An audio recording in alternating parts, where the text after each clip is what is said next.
Okay, Tactical Tuesday. Oh, What are people doing to stay cool and acknowledge the amount of GDP that relies upon air conditioning,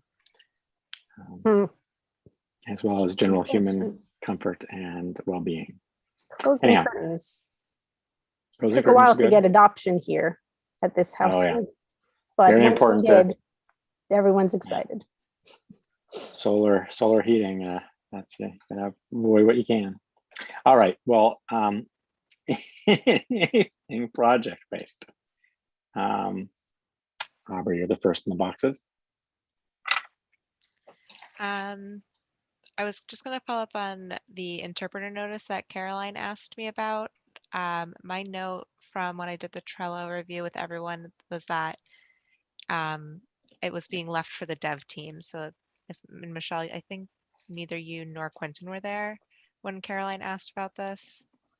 So I don't know, and Caroline's not here now, but so she had a question about whether the interpreter notice was ready. I think we had the point where we wanted to test it. Okay, so we're at testing for that one.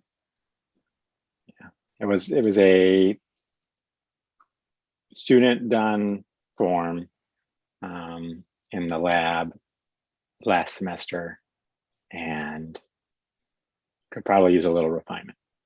Okay, I will work on maybe looking at with Eleni for testing. But it's not a big form. It's just, it's a motion that says basically I would like an interpreter. Okay. The other thing that I think we had said is we want to be able to integrate it in our other forms. So that's the part where okay. It would probably be one of the more experienced devs to do that step. Okay, thank you. And then the other thing I have is I started a sheet to just kind of make sure that I'm keeping track of when we've checked in with the teams. It's in the admin channel.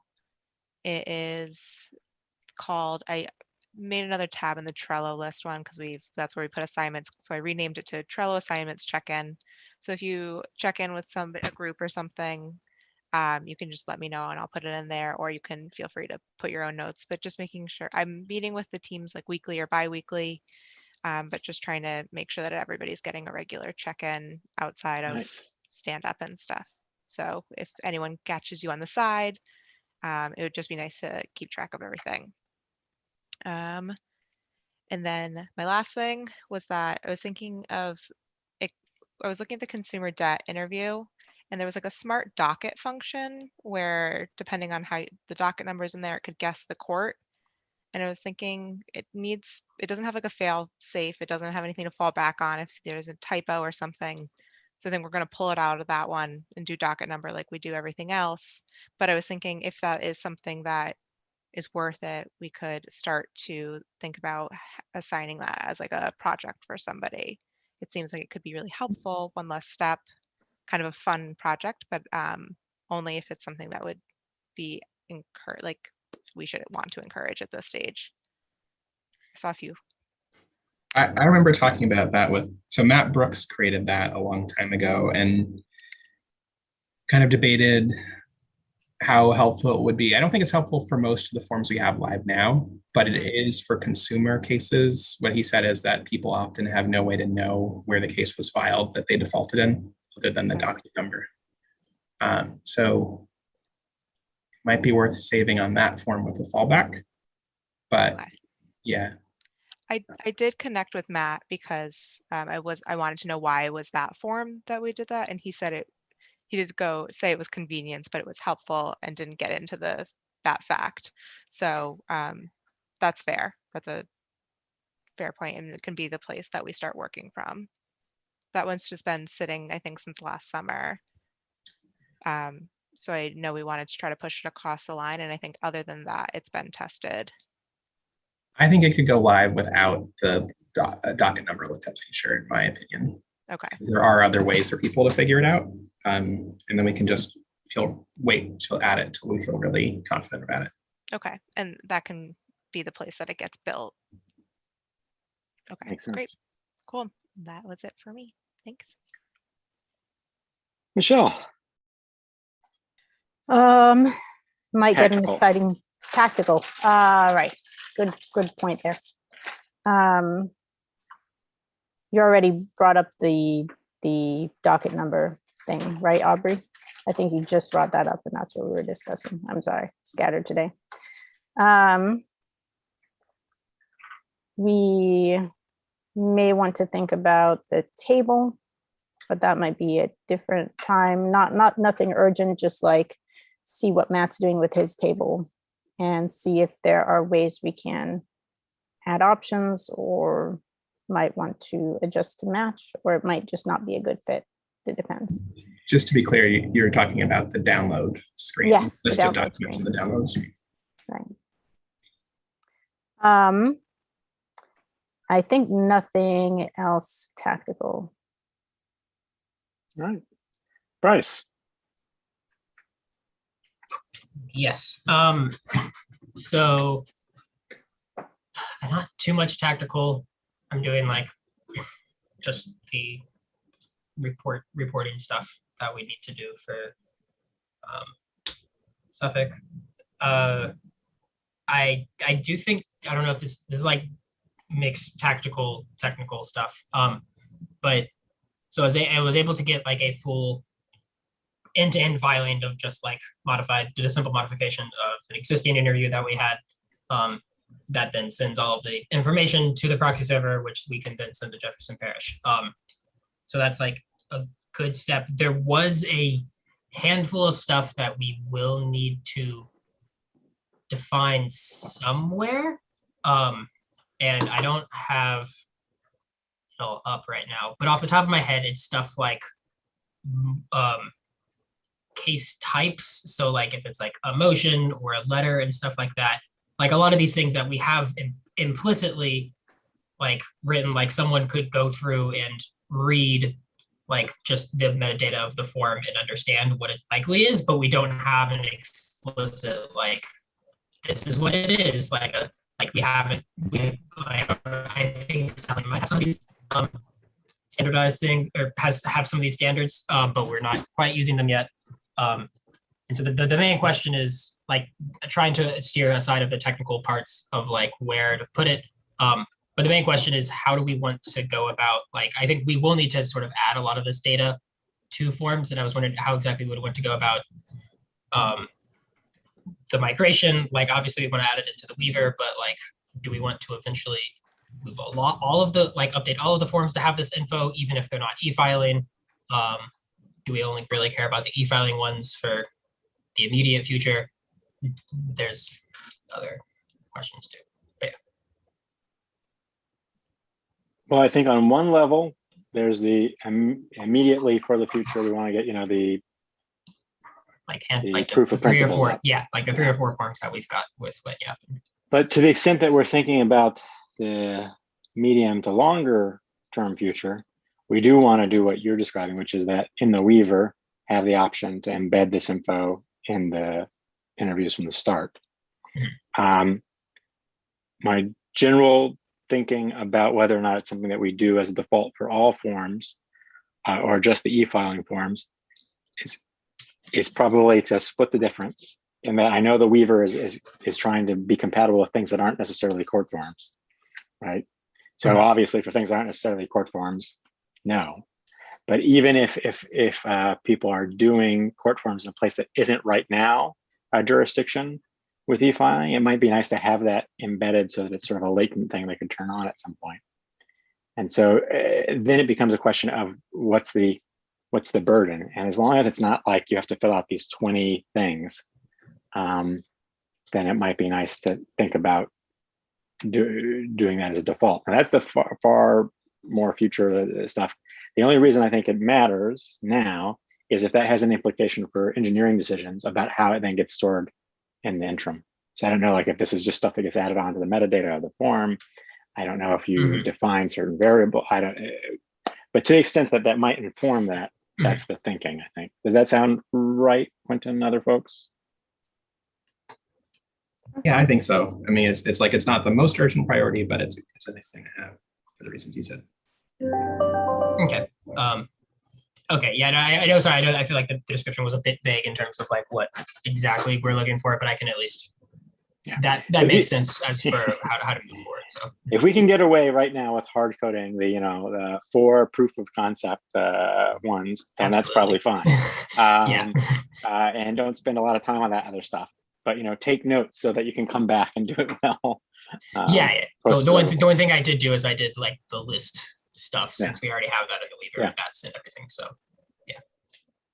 But that is, I think, with the only like tactical things on my side. All right then, Quentin. We should have led with you because you're gonna have to leave. I think 5 minutes is good though.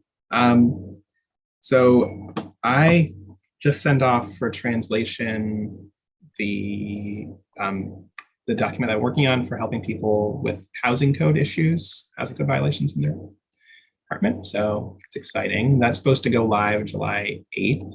It's going to be translated, which is why I sent out the translation file. And let's see. So this week we talked a lot about translation related issues and how to bundle that up, since we also have the 209A coming down the pipeline. I think there's a bunch of little small to-do things that we can do to make it simpler to add language translation to more of our interviews. We're going to have, about 3,000 words that are in all of our interviews are going to be translated thanks to this project and the 209A project. It's a lot of words. Yeah, that's all of our like baseline questions essentially. So a lot of work everyone's done to get those the way that they are. The other like kind of related thing that's come out of working on this is, again, thinking about performance and speed of downloading when there are multiple documents. This interview can do like 8, and sometimes they're timeouts. So we should really prioritize that. And I would usually bring it up in our coding meeting, but Bryce wasn't around for the last couple, and he had some thoughts on it. So Yeah, sorry. I had done like a bit of that. It was that one issue that I had that did some like profiling of it. I know, Quentin, you already got some benefits from yeah, it made a big from it difference already. But I think the rest of it is just going to have to be like the really big stuff where is going to have to be upstream in DocAssembly itself. Or I guess we could always I don't know how much it's using like the server specific code, but like sometimes we can get away with just like copying a DocAssembly function into our code until we like update until it gets merged and updated into upstream, which I've done before for a few fixes. That should probably work for like the value function. That's actually a good point. Yeah, that so was I one might. of the slowest ones. Yeah, and I had been. I was like on a roll at the beginning before last week, but the last week I was doing a big push to try and get more of the proxy server stuff done. So I can try and take a quick look at that because I do think it is really important. Yeah, I know I hate to put things on Bryce's plate, but I like profiling like speed games like this. They're fun. Yeah. I don't have any, because I haven't been involved in any other conversations of what the particular issues are, but I just want to say that you should feel free to think outside of the box. So if there's a solution that you can think of that isn't necessarily, like if we need to stand up additional services that we use to run something to help with load balancing or something, that should be on the table. I don't know what your engineering problem is exactly, so I don't know what you're thinking, but I just want you to feel free to, don't feel confined by our current architecture if there's something that really makes sense. Yeah, I don't think this is like a one we're just throwing more resources at it is totally the right solution, because it's fast for almost everything except for like this assembly part. And it grows linearly essentially, right? So, okay. Well, it's better than the other options. Not exponentially, but so yeah, I think it's worth fixing at the source if we can, especially now that we know where some of the bottlenecks are. Oh, the other thing is, by the end of July, Theory and Principles doing some design work. They'll have some fixes that hopefully will be helpful for us generally in the assembly line project. One of the big feedback pieces that came out of the user testing that we did in Chelsea was the size of buttons. So I think maybe next week or so, interested in people's thoughts, but we might put in a patch to increase the size of buttons on all of the forms. Just mostly the next button, and then the yes and no buttons, people reported them being hard to press on. So it's an easy fix. Michelle did some CSS, and I think Lily's going to finish that up. All right, cool. I can't think of anything else. All right, great. Sounds like things are moving along. My only update is that I have a talk with Australia tomorrow morning in anticipation of onboarding folks for our Australia folks who will be joining shortly. So I think we're going to get like 2 folks with some DocAssembly background. Had we come to any thoughts about where best to use them? Did we want to have them move, sort of polish things that are already at version 1? Do we have any? I don't know. Do we have any thoughts? I don't have any concrete thoughts yet. I know that we still have a few forms that I think could be pushed across the line that are not live in our list of things. We assigned out the priority ones, but still had a few that were lingering. So then I also have not had a chance to go through and really do that list of things that we could do MVP plus yet. But so I think that the short of that answer is we could have options for them and see where like their experience was comfortable. So we've got this MVP plus sort of option. Do we have anything that would be a start from scratch option for them? I'm just curious what the options are. They could If also our options are just MVP plus, then they're just saying. start from scratch. They could also jump on the appeals brief. That's what I have top of the list. I think that's our full empty list. Okay, then that makes it very easy. Or the getting things across the finish line, because there are a couple That's like true. those Right. too. Yeah. Those are 3 options. 3 options. So when I have, because the time for synchronous communication with Australia is limited, when I have my call tomorrow morning / evening for them, I'll say, there are sort of these 3 options. What do you think is going to be best for them? Because they're going to have to also maintain.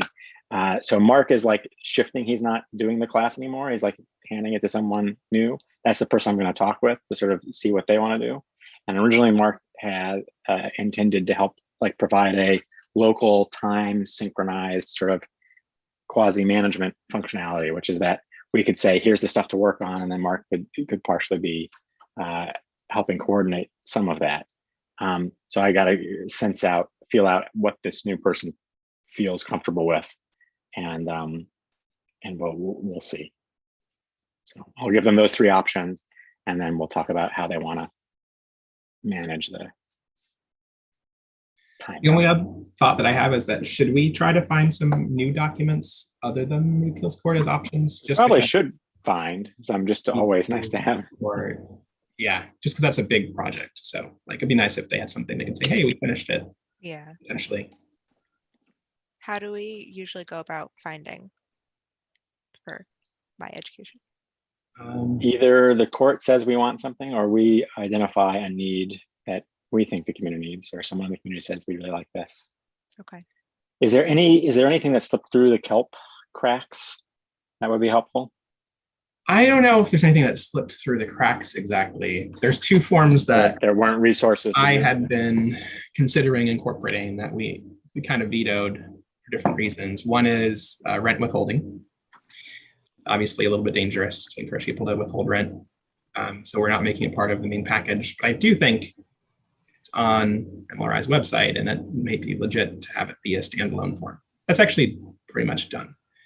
The other is a repair and deduct, which I think is just a little bit complicated to explain to people to do and have that be part of the main housing conditions toolkit, but maybe is worth finishing up. That's mostly done. I haven't looked at it closely, but there was a student who started it. But I suspect there are other things that will come about when the eviction moratorium ends. And I don't know that the housing conditions piece is the main thing people will need at that point, but we'll see. Caroline, I'm sure, has thoughts, but I should probably head out. All right. Ed, bring water. Yeah. Where are you going that you need water, or you need water anywhere you go right now?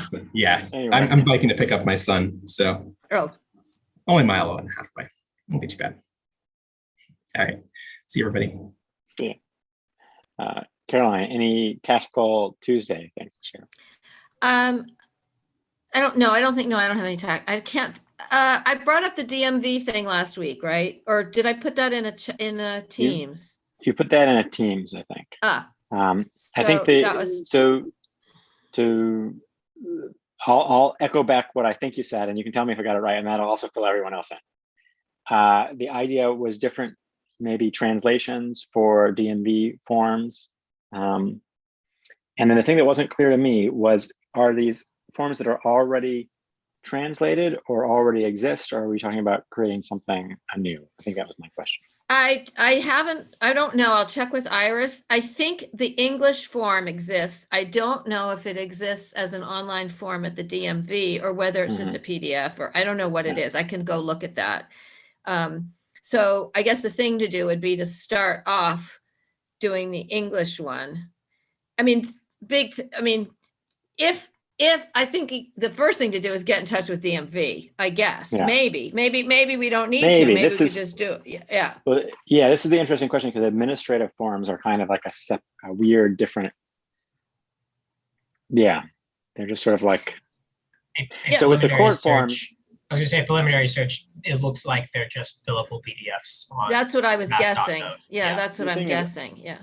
A lot of the stuff we do with the court forms, there's already sort of a well-established, like, well, one, if they're motions or something, there's like, it's, there's sort of like a freedom to like the way things look. And it's like, we're just helping people put their ideas together in a way that then they get to the court. Right. For an administrative agency, for form and stuff, they might really be sticklers about certain things that that we don't know about. So it would be nice to. It's just a little bit out of our normal. Well, right, but I mean, area. it might be so. I think somebody might be suing the DMV because their forms aren't available in translation. If they're not suing them now, they'll be suing them soon if they don't do it because of the whole funding issue. And it just seemed to me that it would be if we're talking about making forms accessible in Portuguese and Spanish and whatever, it makes the other part of accessibility is having, is having people fill them out, DIY, the way we do it. So I just think it might be, in terms of a tactical thing, whether, and I know you have to think about scope, but it might be a thing to start to think about is getting in touch with various agencies and saying, can we do, so for example, with the Corey form, years ago, I talked to DocAssembly about doing this. We're talking like 2006, 2008, and they got really bent out of shape because they thought they ought to be doing it rather than us doing it. But now they don't care. And so I think it's the thing is, and this is actually how I felt about court forms too. Alan Rogers was like, no, that's the court's job. It's not our job. We're not doing it. But what we care about is making these forms accessible for people in two ways. Physically, so that they can do them on the computer and the phone and everything, but also so they know how to fill out these frickin' things that you can't understand the questions. So if we can start to make inroads in various agencies in a controlled way, and you never know, you might find somebody who's overjoyed to say, oh, that would be great. We just don't have whatever it takes. And the other thing is, then maybe they could pay for the translation and we could do the, it was just an idea, but I thought this would be a kind of a cool direction to go, and we know it's needed. So Michelle had a question. Those were my thoughts. Yeah, I mean, along the same lines of kind of going into, I don't understand the legal situation with like what courts and forms we're doing, so I've been a bit hesitant to suggest, but like there are other, I mean, I'm working on the petition to seal criminal records, and I don't know where those kinds of things fit into this situation, but there are other forms, other areas that I've never known whether to propose like branching out in that way or not, because I'm not sure what the situation is there. The other idea I have is if someone wants to do an exploratory project, what the testing framework could really use right now is a very comprehensive form with as many different fields constructed in as many different ways as possible. So if someone wants to do a more research-based kind of learn the in and outs of DocAssemble fields and questions, that could be very useful there for the testing framework. But I don't know. And Caroline, and everyone else who's just catching the tail end of the management meeting, for context, we were talking about scoping out potential projects for people. So your suggestion of a new project actually was well timed there. I think let's put a pin in this. I worry, my natural inclination, my first inclination is to worry about mission creep. And the one thing that we're always able to justify, especially the Suffolk Law students' times, on is when we're dealing with court forms. There is that component of understanding, understanding the operation of the court and how things work, and that's sort of where our skill set nicely meshes. But there are definitely administrative agencies that, I mean, there are courts and administrative agencies, so there are administrative courts. So, I mean, like that's just my little thought. I'm going to go ahead. Well, any other, tactical stuff, Caroline? The other thing I'm just thinking about is this overlap between benefits. So we have not a lot of attorneys in legal services who are doing benefits work. But, DTA is an agency, and it's, you have this overlap between the administrator. I mean, that's the one area where you have that connection. So, and anyway, that's. Yeah, well, that's it. So the thing to do then maybe is to think about those administrative agencies with a strong legal overlap and see if there's some help that can be done there. That might be, but